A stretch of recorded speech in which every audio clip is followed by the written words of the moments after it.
Video के first part पे हमने थॉर्नडाइक के प्राइमरी लॉज पढ़े थे और अब इस वीडियो में हम सेकेंडरी लॉज पढ़ेंगे जिन्हें गॉड का नियम भी बोलते हैं।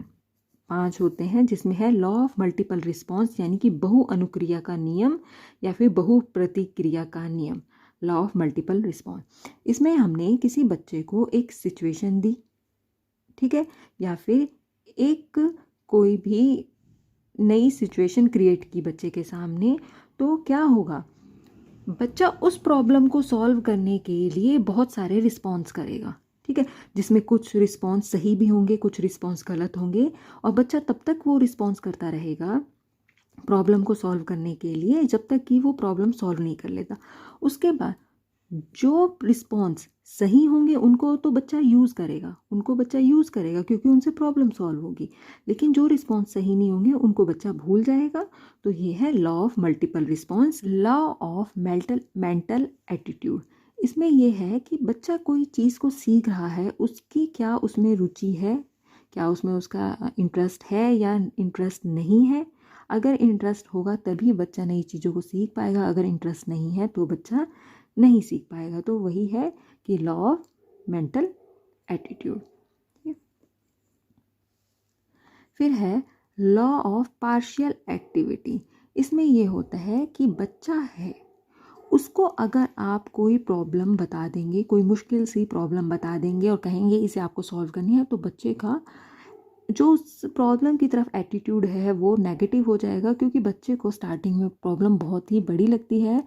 और क्या होता है कि जो प्रॉब्लम होती है बच्चे के लिए नई होती है, तो बच्चे को समझ नहीं आता और वो डिस्करेज हो जाता है उसे वो नहीं पढ़ना। इसलिए इसमें यह है, लॉ ऑफ पार्शियल एक्टिविटी में ये है कि एक प्रॉब्लम है, आपने उसको छोटे छोटे पार्ट्स में डिवाइड करके बच्चे के सामने रखना है और बहुत ही सिंपल तरीके से रखना है कि ताकि बच्चे सभी छोटे छोटे पार्ट्स को कंप्लीट करते हुए पूरी प्रॉब्लम को सॉल्व कर लें। उससे क्या होगा, एक पॉजिटिव एटीट्यूड डेवलप होगा बच्चे के अंदर कि हाँ वो प्रॉब्लम को सॉल्व कर सकता है।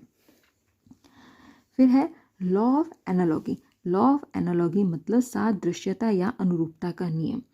इसमें यह है कि बच्चे के सामने वैसी ही चीज़ें या वैसे ही पाठ्यक्रम या वैसी ही प्रॉब्लम्स रखी जाए जैसी उसने पास्ट में पढ़ी है, देखी है, ठीक है। उससे क्या होगा, अगर बच्चे को एक आपने सिचुएशन दी या कोई प्रॉब्लम दी कि आपको इसे सॉल्व करना है, तो बच्चा अपने पास्ट के एक्सपीरियंस को ध्यान में रखते हुए नई प्रॉब्लम को सॉल्व करने की कोशिश करेगा।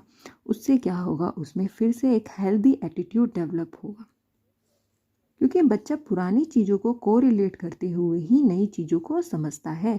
फॉर एग्जांपल, अगर हमें बच्चे को फोटोसिंथेसिस के बारे में पढ़ाना है यानी कि प्रकाश संश्लेषण के बारे में पढ़ाना है, तो उससे पहले हमें बच्चे को बताना पड़ेगा कि प्लांट क्या होते हैं, प्लांट में क्लोरोफिल क्या होता है, प्लांट्स में एयर का क्या रोल है, प्लांट्स में वाटर कहाँ से आता है। तो हमें ये सब पढ़ाना पड़ेगा। अगर हम डायरेक्ट ही फोटोसिंथेसिस के बारे में पढ़ा देंगे तो बच्चे को कुछ नहीं पता चलेगा। फिर है last law of associative shifting यानी कि सहचर्य परिवर्तन का नियम। इसमें ये टीचर्स ने बच्चों को प्रॉब्लम सॉल्व करना सिखाया, ठीक है। अगर उसी के हिसाब से नई प्रॉब्लम दी जाएंगी तो बच्चे उसे सॉल्व कर लेंगे, ठीक है। हम बच्चों से उसी के अकॉर्डिंग ही नई नई प्रॉब्लम्स को सॉल्व करवा सकते हैं। बस फ़र्क ये होना चाहिए कि प्रॉब्लम्स में थोड़ा सा चेंजेस होना चाहिए पुरानी प्रॉब्लम से, ताकि वो आपस में को रिलेट करते हुए नई प्रॉब्लम को सॉल्व कर सकें। इसमें कहने का मतलब ये है कि अगर आपने बच्चे को कोई नया कंसेप्ट समझाना है, तो जो आपने बच्चे को पुराना जो कंसेप्ट समझाया है वो आपस में इंटरकनेक्टेड होना चाहिए।